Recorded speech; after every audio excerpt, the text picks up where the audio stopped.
দই বীজের জন্য অনেকেই বাসায় দইটা তৈরি করতে পারেন না। আজকে দেখাবো কিভাবে 1 মিনিটে এই দই বীজটা বানিয়ে নিতে পারেন। আর এই দই বীজ দিয়ে আমি তৈরি করছি টক দই, সাথে থাকছে মিষ্টি দইয়ের রেসিপিও।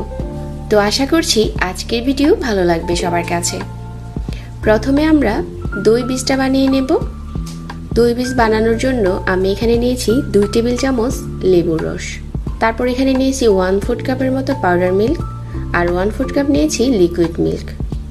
যদি আমরা 1 মিনিটে দই বীজটা বানাই তাহলে এই মাপগুলো ঠিক রাখতে হবে।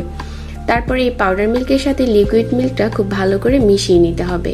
আর এই মিশ্রণটা মেশানোর পরে অনেকটা ঘন আর গাঢ় টাইপের হয়ে যাবে। ঠিক ওই পর্যায়ে আমরা লেবুর রসটা দিয়ে দেব। লেবুর রসটা দেওয়ার পর সাথে সাথে আমি একটা কাপে ঢেলে নিচ্ছি। আর ঠিক 1 মিনিট পর এই দইটা জমে যাবে। আমি একটু কেটে শেয়ার করছি আপনাদের সাথে যেটা কতটা ঠিক হয়েছে। তো এখানে অবশ্যই লেবুর রসটা একটু বেশি পরিমাণের দিতে হবে, যাতে করে দই বীজটা খুব সুন্দর করে জমতে পারে।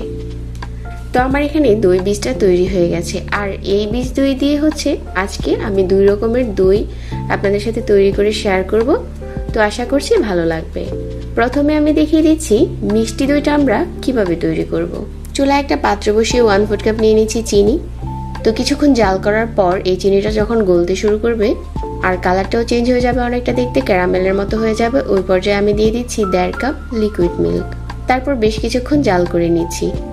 এইভাবে করে যদি আমরা মিষ্টি দইটা পাতি খুব তাড়াতাড়ি দইয়ের উপরে কালার চলে আসে। তো যে দই বীজটা তৈরি করেছিলাম এখান থেকে দিয়ে দিচ্ছি 3 চামচের মতো দই।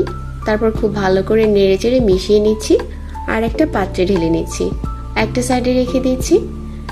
আর আরও একটা পাত্রে নিয়ে নিচ্ছি 2 কাপ লিকুইড মিল্ক।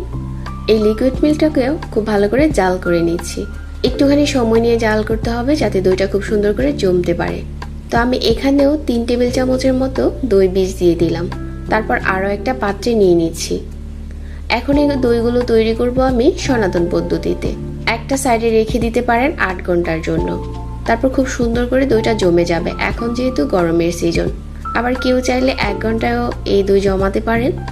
আমার চুলায় কিভাবে দই তৈরি করা যাবে ওই রেসিপিটাও আছে। তো আমার এখানে মিষ্টি দইটা খুব সুন্দর করে জমে গেছে। আমি একটু কেটে শেয়ার করছি আপনাদের সাথে।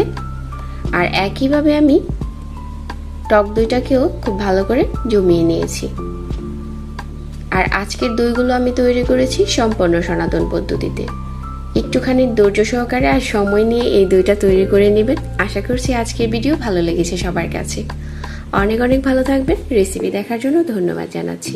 সেই সাথে বিদায় নিচ্ছি। আল্লাহ হাফিজ।